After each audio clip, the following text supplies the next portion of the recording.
So she is a professional chef. Anyone loves food? Yeah, everyone. Yeah. So she is a professional chef, and she has been working with celebrities like in creative and fashion industry. But recently, she changed her career. She studied nutrition, and she discovered that we can change our future and our lives by the right food choice. And tonight, she's going to speak about the gatekeeper, women, power, and food. Let's give a hand to Sam Waterhouse.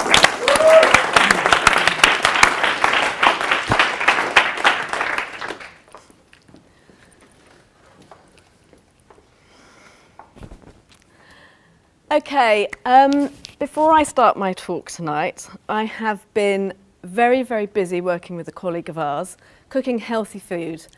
But I have to say, I have a confession to make. I have eaten nothing but a banana and a chocolate eclair, courtesy of Gabby. So I have to own that before I talk about the disgusting ready meals. So, as many of us do, I wear many hats. I am partner of one, mother of two. I'm a fanatical foodie and a feminist jam maker. But I also have another role, and this is a role that's often overlooked and sometimes rejected. And I call this the gatekeeper. Many other women, including me, have the responsibility and power of controlling what food does and does not come into their household.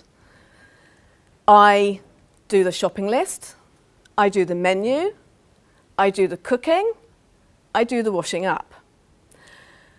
I also hold the knowledge and the skills. These were passed down from my grandmother, and I hope to pass them on to my children. But it always hasn't been like that for me. I've always eaten well, but when I had my first child at 40, I kind of carried on as though nothing had happened, still worked. Then I had my second child at 18 months later, and I bought into the myth that I could do it all. So I was working pretty much full time, still traveling with my clients, trying to be the perfect mother, trying to have the perfect house. And do you know who suffered?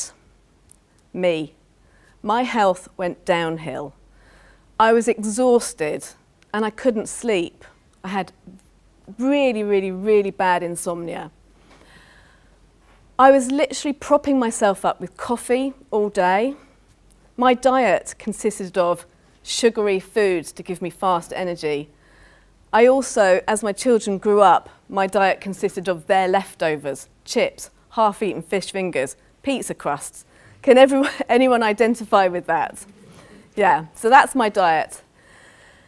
Because I was so stressed out, my evening diet consisted of glasses of Shiraz. So I was pretty much topping a bottle of wine a night. And as a lot of women do, as I've discovered going on, lots of women, I hit a wall and I couldn't go on any further. So I decided to change my career and learn about nutrition. And while I was learning about nutrition, I realised that food, real food, home-cooked food, is really, really, really important for our long-term health. So I started to think about my own role, and I started to think about people in general.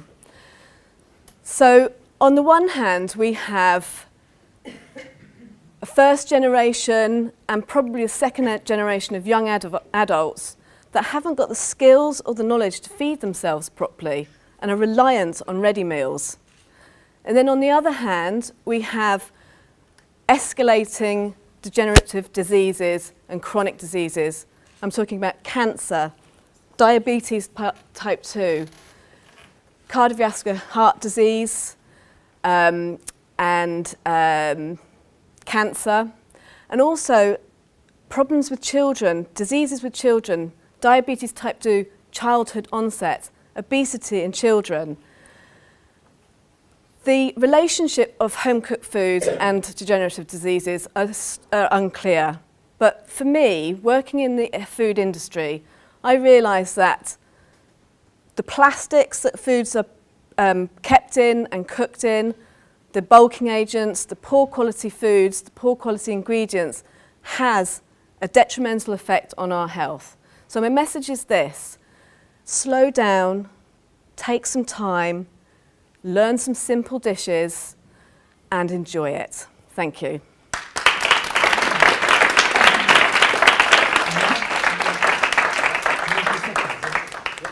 Thank you very much, Sam. That's a very interesting talk because we are living in London and everyone is like rushing around, so the food's like fast food is very popular.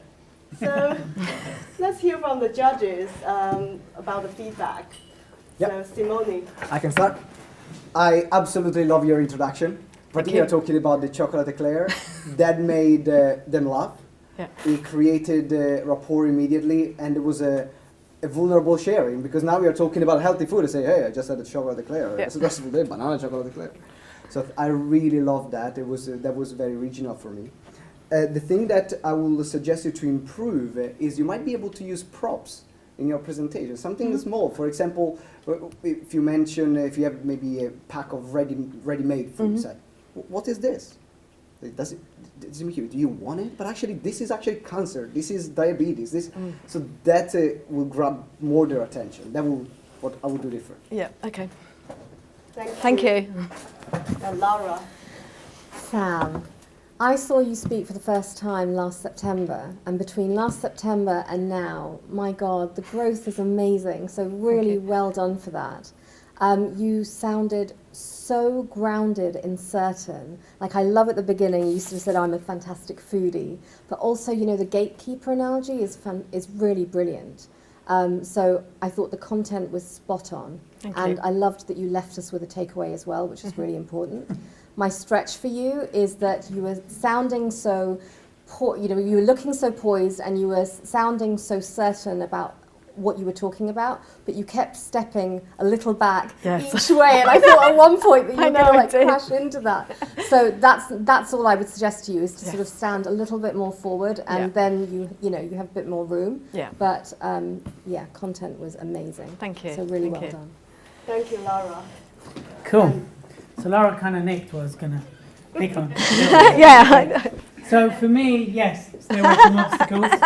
The other one is the lean, the hip lean.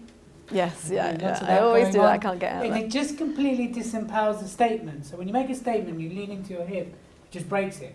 Now, I'm a powerful woman, right? And again, it depends on the message you want to get across. It's not, if it's part of the talk, by all means. The thing I really feel your stretch is, now you're starting to become a speaker, is you really speak like I've rehearsed this talk.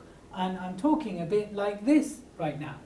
And I really want you to get into the tonality and let the emotion come through. So, hey, I'm the gatekeeper. I choose what comes into the house, and I choose what goes out. I choose what my children eat and what they don't. And just really play with that, because then you're going to take us more on a journey. But because it came out really, like, I could tell you rehearsed it, it's like, oh, we're not going to engage with you emotionally. Even if we like you, you're very likable. But to get us to that emotional, really start to use with your tonality. And you've done audio, visual, kinesthetic, haven't you? So let's play with that more. And then that's your stretch. Because once you get that in, you're going to hook us all. Yeah. Got it? Thank you.